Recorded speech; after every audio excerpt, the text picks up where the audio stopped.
All right, today we're diving into some pretty deep philosophical waters, the concept of reference. Mhm. And we've got a whole stack of dense texts here, all trying to figure out just how our words latch onto things in the real world. Yeah, it's one of those things, we do it every day without even thinking, but explaining how it works, well, that's a whole different story. Totally. Like, I could say Mount Everest, and you instantly picture it, right? Mm. But the mechanism behind that connection, how that actually happens, is surprisingly complex. And that's where the philosophy of language comes in, right? So today, we're zeroing in on linguistic reference specifically, how words themselves pull off this referring act. Right, because not all words do that. I mean, but or the, Hmm. they don't seem to point to any one thing, right? We're more interested in the words that have like a target, a specific thing they aim for, the ones philosophers call singular referential terms. Yeah, think of them like the words with laser focus. So proper names like Barack Obama, pronouns like he or she, definite descriptions like the tallest mountain in the world, those kinds of things. And the big question we're tackling today is, do all these different types of words refer in the same way? Because there are a bunch of competing theories out there, each with their own kind of pluses and minuses. Yeah, and to make sense of it all, the text we're working with walks us through these different types of words one by one. So I guess the natural place to start is with what you might call the superstars of reference, proper names. Yeah, at first glance, they do seem the most straightforward, right? Plato, London, the Mona Lisa, bam, you know exactly what we're talking about. But trust me, there's a whole philosophical rabbit hole to go down here. Because it all starts to get fuzzy when you ask, why does that particular string of sounds pick out that particular thing in the world? Is it just because we, collectively decided to use it that way? And that's where the descriptivist theories come in, right? Yeah. That camp says that a name is basically a shortcut for a description, a mental tag we attach to something to pick out the referent. Right, you can think of it like having a little mental file folder for each name, right? So for David Cameron, one person might have a folder packed with details about his political career, but their neighbor might just have guy who lives across the street filed away. Different descriptions, same referent. So basically, we're all carrying around these mental files for every name we know. Seems a little messy, but I guess it could work. Well, it does have some appeal. For one, it could explain how we understand sentences even with fictional names. Sherlock Holmes lived at 221B Baker Street. We get that, even though there's no real Sherlock, right? The description gives us enough to work with. But hold on, didn't some philosopher come along and just totally poke holes in this whole names or descriptions idea? Ah, you're talking about Saul Kripke, one of the heavy hitters in the philosophy of language. He came up with some pretty devastating arguments against that descriptivist view. Okay, yeah, remind me, what were those arguments again? So one of his most famous is the what we call the might problem. Take a sentence like, David Cameron might not have called for a Brexit referendum. Makes perfect sense, right? But if we replace his name with that whole description, a descriptivist would use. Okay, let me try. The UK Prime Minister, who called for the Brexit referendum, might not have called for the Brexit referendum. Yeah, this is just a tangled mess. Exactly, it becomes a contradiction. Kripke's point was, names can fit into these modal contexts, talking about possibilities in a way descriptions just can't. So that's strike one against the descriptivists. Yeah. What else did Kripke have in his arsenal? He also pointed out what we call the Feynman problem. We can use names even when we know very little about the person. Like if someone says Feynman was a genius, I might get who they're talking about even if all I know is he was some physicist, right? But you're not referring to just any physicist, Yeah. right? So your mental description is way too vague to be picking out Feynman specifically. Exactly, and that suggests that our grip on a name isn't just based on some bunch of descriptions. Something more direct is going on. Okay, so descriptivism is starting to look a little shaky. What's the alternative then? Well, the other major camp is called Millianism, after the philosopher John Stuart Mill, and they go in the complete opposite direction, claiming that names are basically just labels stuck directly onto things. So no descriptions needed at all, just a straight-up connection between a name and the object. Right. The meaning of the name is the referent itself for a million. And this view has a certain elegance to it, especially when you think about identity statements. It's like Hesperus is phosphorus. That's just a fancy way of saying Venus is Venus, right? Exactly. If names are just labels for the same thing, those statements become super simple, trivially true, but of course there's a catch. I figured as much. If it's just a label, how does the right thing get labeled in the first place? Like, how did that specific combo of sounds, Feynman, get attached to that particular physicist? That's where what we call the causal theory of names comes in, trying to ground this whole labeling process in an initial act of dubbing. Imagine, way back when, someone points at Venus in the evening sky and says, "You're called Hesperus." Like a christening for an object. And from that point on, the name gets passed down through like generations of language users. Exactly. So when you say Hesperus today, you're tapping into that original act of naming, even if you weren't there yourself. That's kind of mind-blowing when you think about it. But doesn't this get messy when you start reusing names? Hmm? Like, I could call my pet turtle Napoleon, and we wouldn't confuse him with the emperor, right? Good point. The causal theory says that's fine because our intentions matter. When you say Napoleon went for a swim in his bowl, you're clearly not talking about the French emperor, right? So there is a mental component to it, after all, even for the millions. But this whole multiple bearers thing throws a wrench into both camps, doesn't it? For sure. It raises some tough questions about how we pick out which Napoleon is being talked about, especially when the context isn't clear. Seems like descriptions and causal chains might both fall short in some cases. Right, so both theories have their pros and cons. It's a real philosophical tug of war. But before we declare a stalemate, there's another type of referential term that throws a whole new set of challenges into the mix. Indexicals. So indexicals, right. What makes these guys so interesting is they're totally context dependent. Their meaning changes depending on who's saying them and when. Like, I means something different coming from you than from me. Here, changes with location. Now is always moving forward. They're like, I don't know, linguistic chameleons or something, always adapting to the situation. So how do we even analyze them in terms of reference? Do they even have fixed meanings at all? Good question. And philosophers have noticed they don't all act the same way either.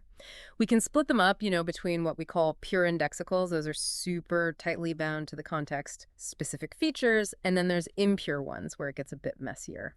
Give me an example of each, because my head's already starting to spin a bit here. Sure. So the classic pure indexicals, the ones everyone thinks of first, are I, here, and now. Simple, right?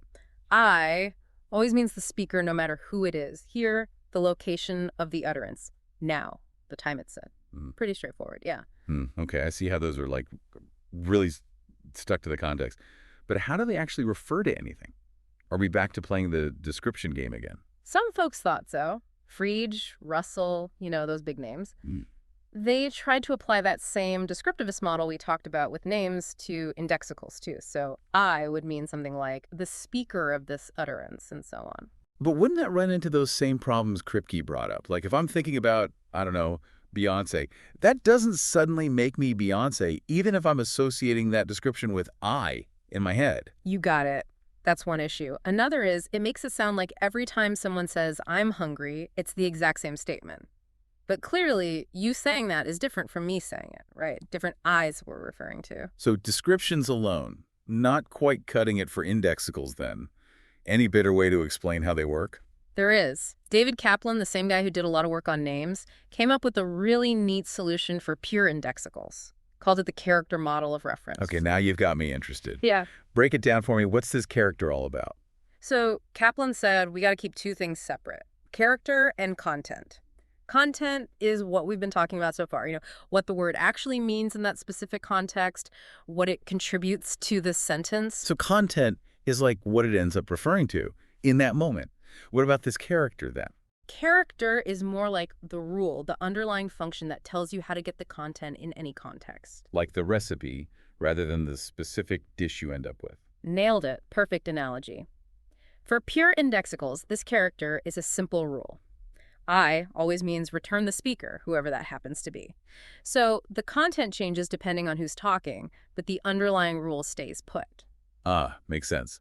That avoids that problem of me becoming Beyonce just by thinking about her. Yeah. Because the rule is just about the speaker role, not about specific descriptions I have. Exactly. And it also explains why your "I'm hungry" and my "I'm hungry" are different claims, even though we're using the same word. Same rule, but different content because the context who's speaking has changed. Okay, starting to see the beauty of this character model. Yeah. But we said not all indexicals are so well behaved, right? What about the impure ones? The ones where the connection to the context isn't so obvious. Now we're getting into the real tricky stuff. Impure indexicals, things like he, she, this, that. They don't have those nice, neat connections to speaker time or place that the pure ones do. Yeah, it feels like their reference depends way more on Yeah. like the whole situation, what we're looking at, what we're talking about, that kind of stuff. You got it. One idea is we rely a lot on what we call ostensive gestures, pointing, basically. If I say this while pointing at a cat, pretty clear what this refers to, right? Sure, but we don't always point when using these words. Mm, And even if we do, pointing can be vague, right? right. What if I just kind of gesture towards a bunch of objects? Which one does this pick out then? You're hitting on a big limitation of relying only on gestures. Seems like we need some other factors to explain how these impure indexicals actually manage to refer. So what are the other contenders in this philosophical battle royale? Well, one big view is that speaker intention plays a huge role. And this is where Kaplan comes back into the picture, arguing that for demonstratives like this and that, the speaker's intention is actually part of the character of the word itself. Hold on, so now we're back to relying on what's happening in the speaker's mind. Doesn't that just lead us right back to the Humpty Dumpty problem? Can't I just intend that to refer to anything I want, even if it makes zero sense to anyone else? Yeah, that's a valid worry. And even Kaplan knew it was a challenge. He tried to limit the power of intention, restricting his view to perceptual cases.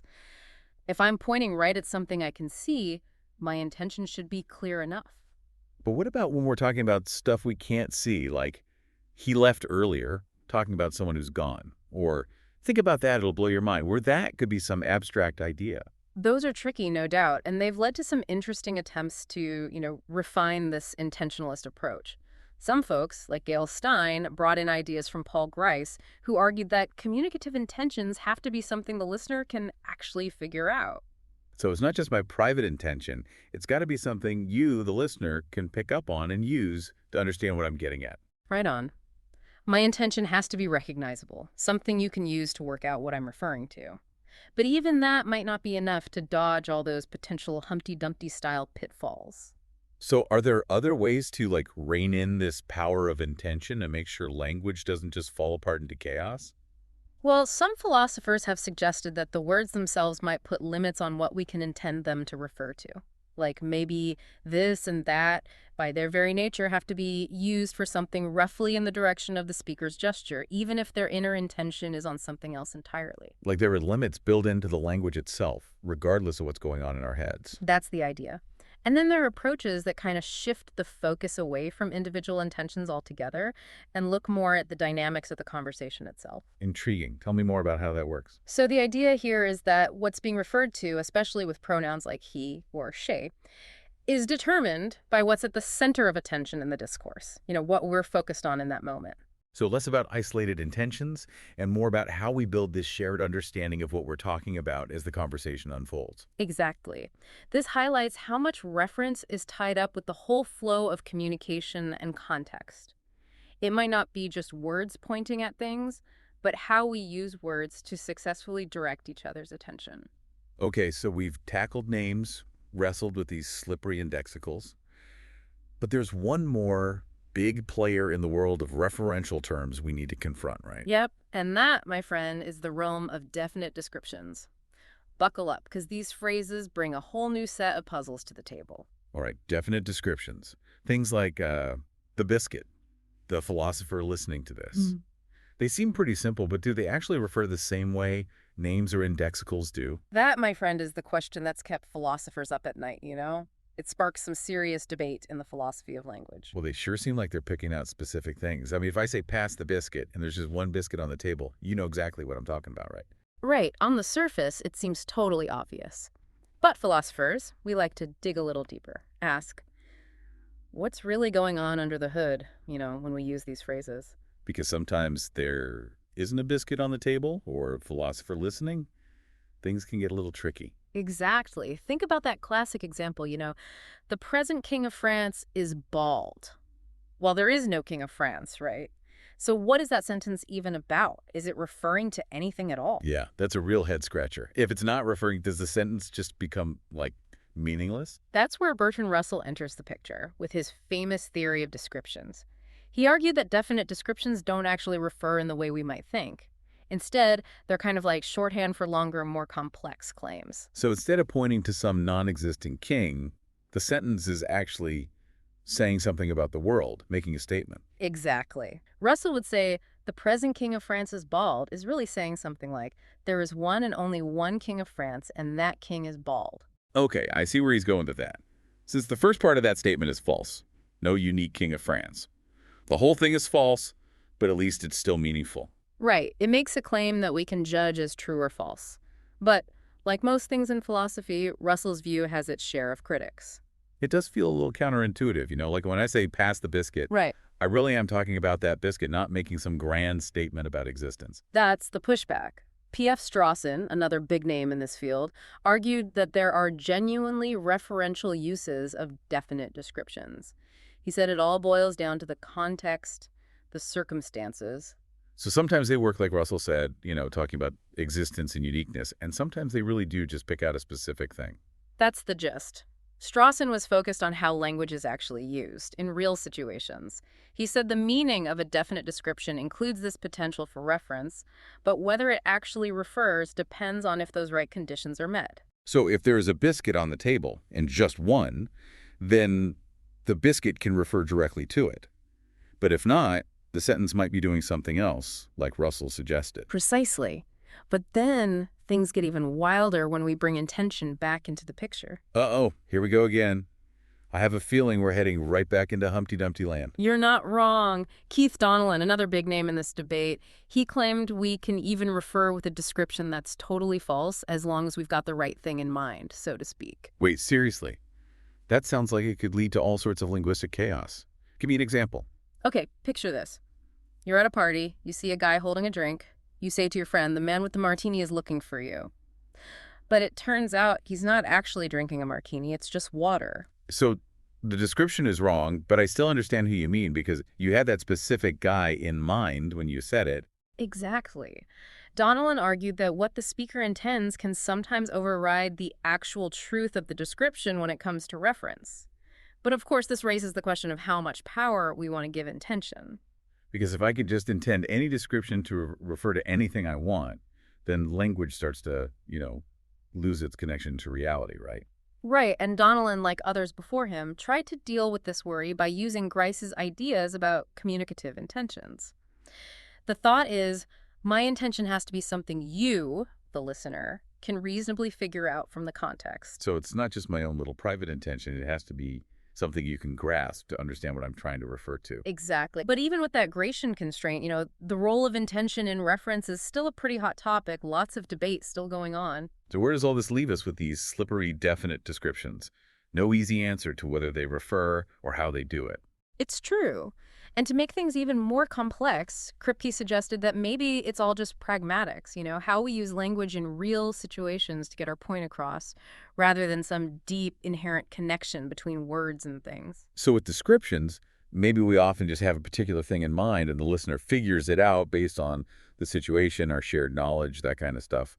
But there's no guarantee that the description itself is actually picking out that thing in some strict philosophical sense. That's one way to think about it. And it brings us back to a theme we've seen throughout this whole deep dive.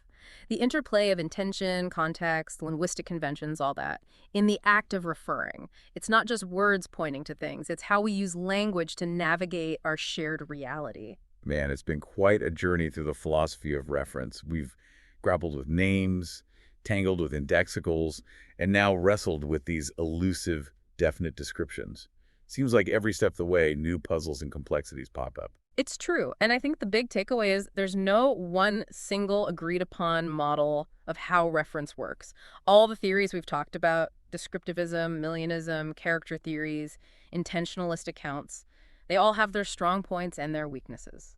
So what are our listeners, our fellow philosophy fans, what are they supposed to make of all this? Well, hopefully it makes them realize how much we take for granted when we use language to talk about the world. Even something as basic as naming a thing, turns out it raises a whole bunch of philosophical questions and debates. And maybe a healthy dose of skepticism too, right?